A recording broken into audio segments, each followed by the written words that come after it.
Chapter 3 Giggles and the Crystal Cove Clam. Now the four best friends were eager to find the second key, so off they went to Crystal Cove, the next stop on the map. "Are we really going all the way to the ocean?" Honey asked excitedly. "I've never been to the beach."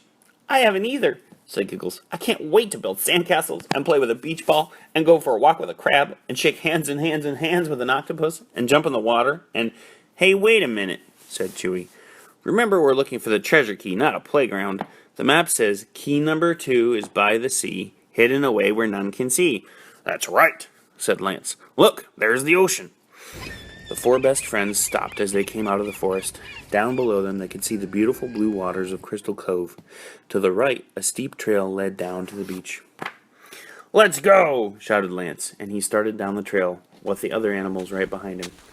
Giggles was last in line, going down the steep trail. She was looking at the beautiful water far away and not watching where she was going. That's why she tripped right over the big seashell. What happened next was like pushing over a row of dominoes. Giggles fell into Chewie the beaver, who fell into Honey the golden retriever, who fell into Lance the lion. "Whoa!" they cried, but no one could stop. Spinning faster and faster, they rolled together down the hill like big colorful balls. Then they landed right on their heads in the sand. "That was great!" shouted Giggles, getting up with a smile and brushing the sand from her clothes. "Let's do it again!" "Well, I guess that tumble did get us to the beach quicker," said Chewie. "Now we're even ahead of schedule." "Is anyone hurt?" asked Honey. "I'll tell you who's going to be hurting if I catch her," said Lance with a smile, chasing after Giggles in a playful game of tag.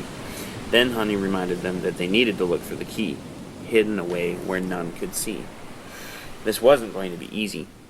After all, you can't see can be very difficult to find. So the four animals began searching the beach at Crystal Cove for the second treasure key. Lance began jogging up and down the beach to see if he could spot a clue, and to get some exercise at the same time. Honey and Giggles went right down to the water's edge. Giggles played tag with a sand crab, and Honey visited a family of seagulls. Then suddenly, they heard a horrible scream from down the beach. It was Chewie. The beaver had discovered a mystery. Or actually, the mystery had discovered him. As he was trying to measure just how long the beach was in beaver feet, splash! He was hit in the face with a big squirt of water. "What was that?" he said to himself, looking around for someone who had squirted him. But the only thing nearby was a very large rock. "Rocks can't squirt water," he thought, looking at it closely. Chewie was right. Rocks can't squirt water, but a clam can, especially the biggest, most gigantic clam in all of Crystal Cove. Not only can a clam squirt water, but sometimes it can do other things even more troublesome. Chewie heard a like an old door with rusty hinges opening. Then the giant clam had opened its mouth and snapped it shut, right on Chewie's tail. "Yow!" came the beaver's loud scream. "Let go! Get me out of here!" shouted the beaver.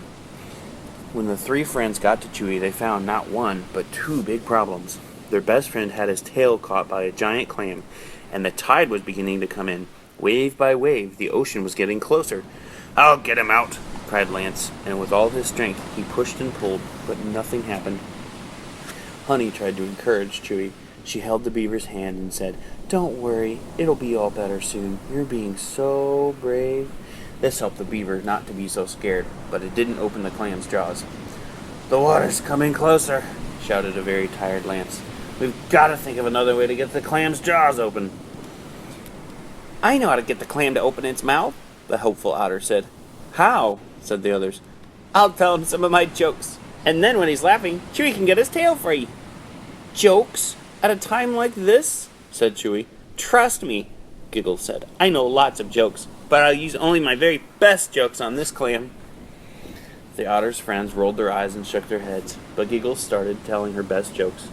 Just be thankful you weren't reading a story where she shared her worst jokes. "All right, Clam, what side of a rabbit has the most fur? The right side? The left side?" "No, it's the outside," she said, bursting into laughter. But not even a chuckle came from the clam. Okay, how about this one? What is the most musical fish?" "A tuna fish. Get it?" she said, doubling over with laughter. "It's not working," cried Chewie as he watched the water coming closer. "Not to worry, this next one will work. It always works. What happens when ducks fly upside down?" "They quack up." At last, From deep down inside the clamshell came a rumble. Then a chuckle shook the clam, but he did not open his mouth and laugh. Giggles was discouraged, but only for a moment. Then suddenly she shouted, "I've got it now! I know what will get that old clam to open up!" And off she ran down the beach. Quick as a flash, Giggles was back with a feather from one of the seagulls.